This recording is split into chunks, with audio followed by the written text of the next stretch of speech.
inafaa kumuua Shia?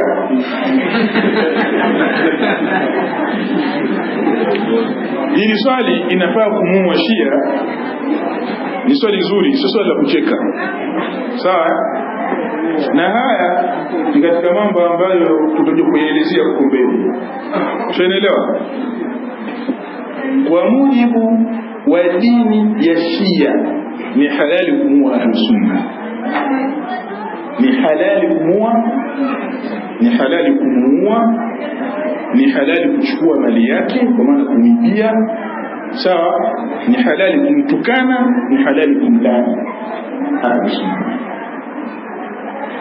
Na ndio maana katika miji yote ya Kishia Ahlus-Sunna hawasiku kama Ahlus-Sunna kama wanauliwa.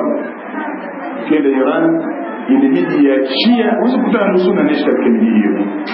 Ukienda Iraki katika miji ya Kishia huwezi kupata Ahlus-Sunna anaishi katika miji, kwa sababu kwa mujibu wa itikadi ya Shia Ahlus-Sunna ni kafiri. Ahlus-Sunna si Muislamu. Wewe Sunni Muislamu, Ahlus-Sunna wewe unajua mtu wa sunna bila Shia wewe kafiri. Na anatakiwa akuue. Sawa? Na ndio maana mwaka 1989 Mashia wa Irani walikwenda na unga wenye sumu katika ardhi ya Makka kwa lengo la kuilipua al-Kaaba. Walijua hilo. Walipofika airport, mabegi yao yakakamatwa. Mabegi yana mbao chini au plastiki ngumu chini. Ile plastiki kwa zimewekewa unga wa sumu kilo 51. Lengo ni kwamba ule unga ushatengenezwa, ni unga wa bomu ambao una mitambo yake maalum. Kwa maana wale washaingia katika haram ya Makka watafanya mawasiliano, alafu itaripuliwa. Lengo ni kuwaua mahujaji waliopo katika ardhi ya nini? Ardhi ya Makka. Hivi kweli Muislamu ana akili anaweza kufanya kitu kama hicho? Wewe unakwenda kufanya ibada ya hija, lengo ni kuwaua wenzako. Mnafahamu ya kwamba Mashia waliwahi kuiba jiwe jeusi, ile Hajarul Aswad waliiba. Wakanao miaka 21 takriban. Watu wanafanya ibada ya hija, Hajarul Aswad haipo. Mpaka wakabembelezwa, wakapewa mali nyingi ndio wakalirejesha. Yahudi hawezi kufanya hilo jambo, wala Nasara, lakini anafanya mtu baya nini? Anadai Uislamu. Wana mengi sana. Kwa hiyo sisi kuwaua Mashia, sisi Ahlus-Sunna kuwaua Mashia, tunawaua tukiwa tuna dola yetu. Tukipata dola, Shia ni kafiri, anauawa, na waliuawa wengi. Na hata mwaka jana au mwaka juzi serikali ya Saudi Arabia ilimkata kichwa Shia mmoja pale. Yule nani yule Sheikh Nimri, Baqir Nimri, au Namri Baqir Namri. Aliuawa. Alikuwa anaingiza ushia katika nchi ile, anahamasisha furugu, anafanya hivi. Akakamatwa mara kwanza akaachiwa, akamatwa mara pili akaachiwa, akamatwa mara tatu kata kichwa. Kwa sababu Ahlus-Sunna anaitakidishia ni nani?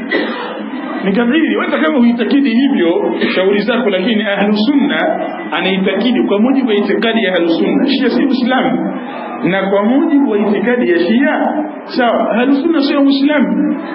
Kila mmoja anamhukumu zake ni kafiri. Ndio maana huyu akimtai mwenzake anamuua sawa, na yule akimtai mwenzake anamuua. Kwa wote hawa wanauana, ila sisi hatuwezi kusema kwamba nendeni mkawaue. Hapana, kwa sababu hatuna dola wala hatuna mtawala wa Kiislamu atakayesimamia jambo hilo. Lakini kisha katika historia walikuwa kikamatwa Mashia wanauliwa. Limeeleweka? Na katika maswali magumu ule kufanyika mjadala mmoja baina yetu sisi na Mashia wenako Uramboto.